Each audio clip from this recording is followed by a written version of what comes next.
Hi guys, and welcome to my ARC review for We Live Here Now by Sarah Pinborough.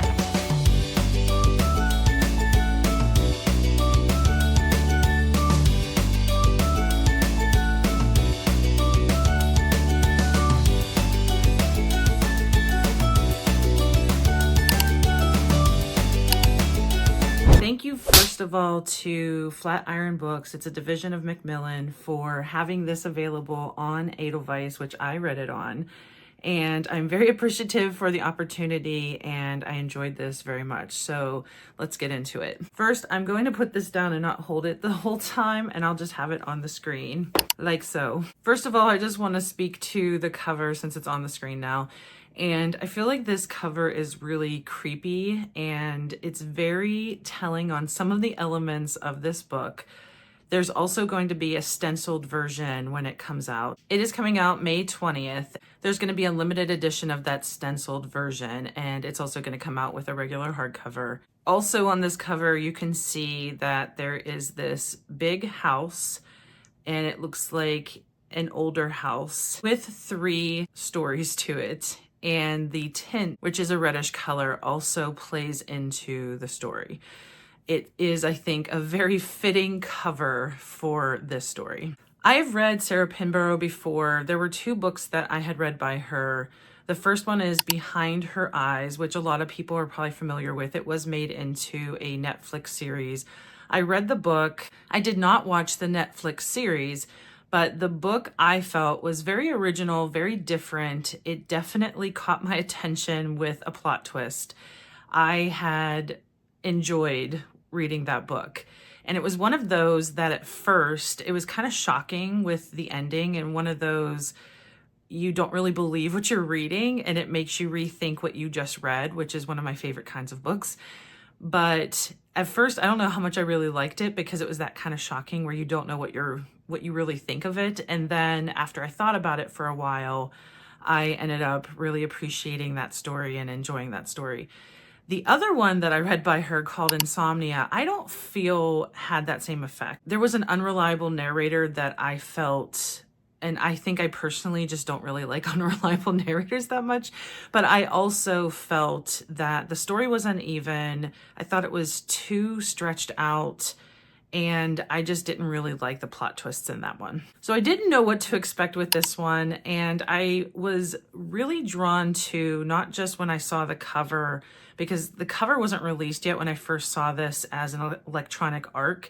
And by the way, an ARC is an advanced reading copy. Edelweiss and NetGalley are 2 ways you can get electronic ARCs, and you can sign up for them, and sometimes you're approved for them, sometimes you're not. The first time I saw this was on NetGalley, and I didn't get approved on that one right away, and it didn't have a cover yet for it. I saw that was by her, so that intrigued me because of Behind Her Eyes. Well, I kind of had it on my radar for a little bit.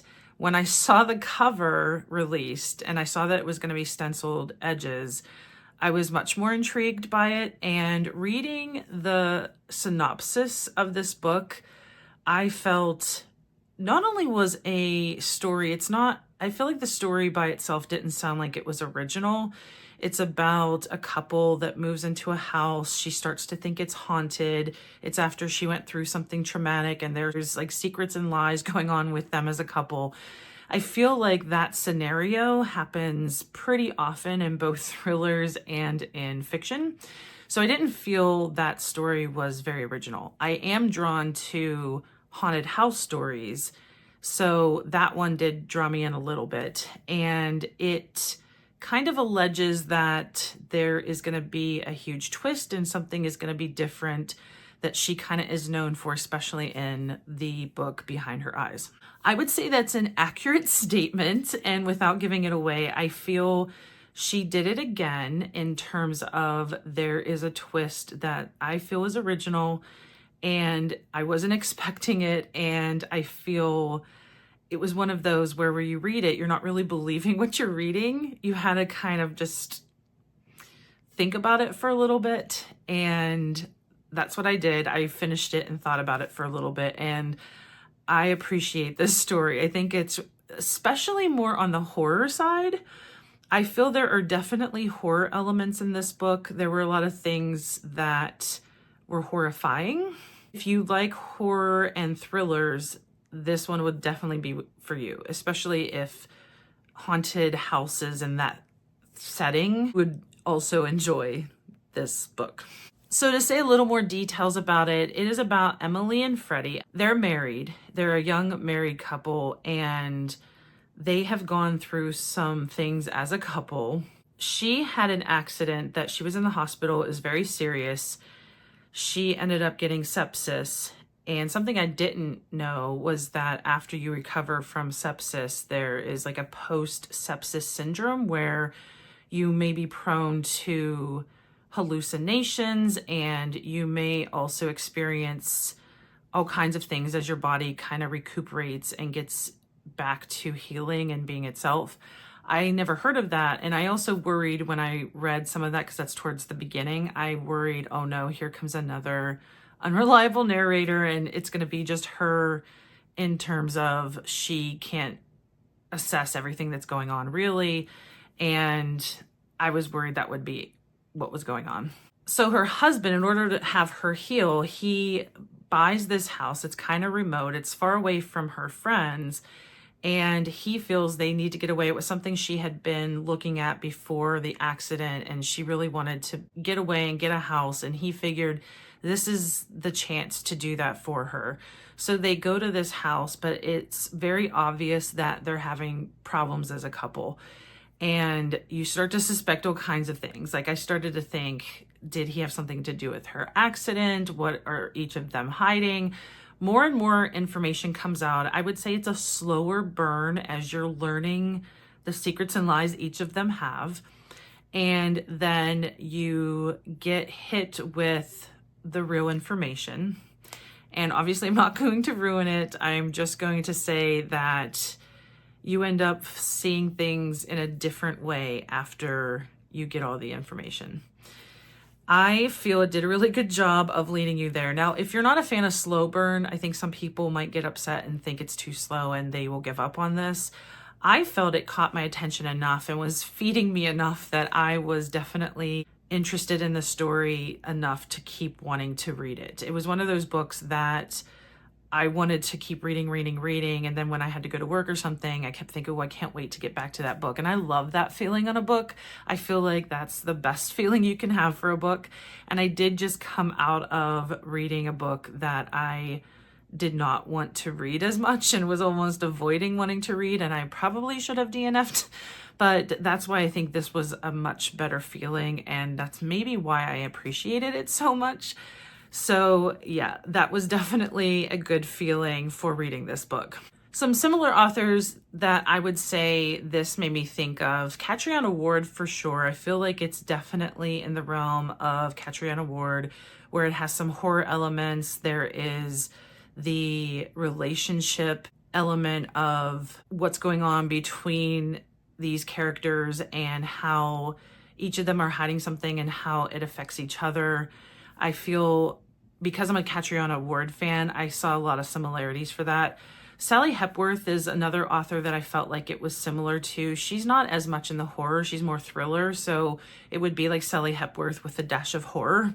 And I'm trying to think of another author that, because parts of this story are just like a little out there. There is another perspective you get, because you mainly see it from Freddie and Emily, but there's another perspective that you get that I don't know if I want to ruin, but you see from another perspective that's not typical of what you would get in a book, at least the books that I read. It's another viewpoint of this house, and it tells you what it is. So you do get that aspect as well. Another thing that I really liked about this is they do reference Edgar Allan Poe, and I love Edgar Allan Poe. I think a lot of his stories are just inventive, and I just like the way he tells a story that kind of sneaks up on you and you don't realize exactly what's going on. And there's this almost like fantastical, horrible aspect of his stories that end up sticking with you. I would say there's a dash of Shirley Jackson in here too. If you watch our channel, you know I am a fan of Shirley Jackson, and she has a very distinct voice and how she looks at things and how she tells stories. And it's almost like it's muted, you're like lulled to sleep, and then you realize you're horrified at what is actually happening. And I feel like there's an element of Shirley Jackson in this as well. Another aspect I loved about this is the story and how the house is definitely like a character in how it figures into a lot of what ends up happening. But there's so many layers, I feel like, of what happens in the story between these two. And there are also people they meet nearby that end up visiting, and they have a couple parties. And these other characters, once you see relationships, because you end up hearing from these other characters, and you're only in this perspective of Emily and Freddie, and like I said, the third other character that you end up seeing a viewpoint from. But as they're listening to the neighbors and the people around them, you see how many layers and how relationships, everything that happens in relationships and how it affects each other's health and how it affects the people around them, and who we are as individual people, who we are as a couple, and then what ends up happening because of what you bring into a relationship and how you interact with each other and either help or hurt each other.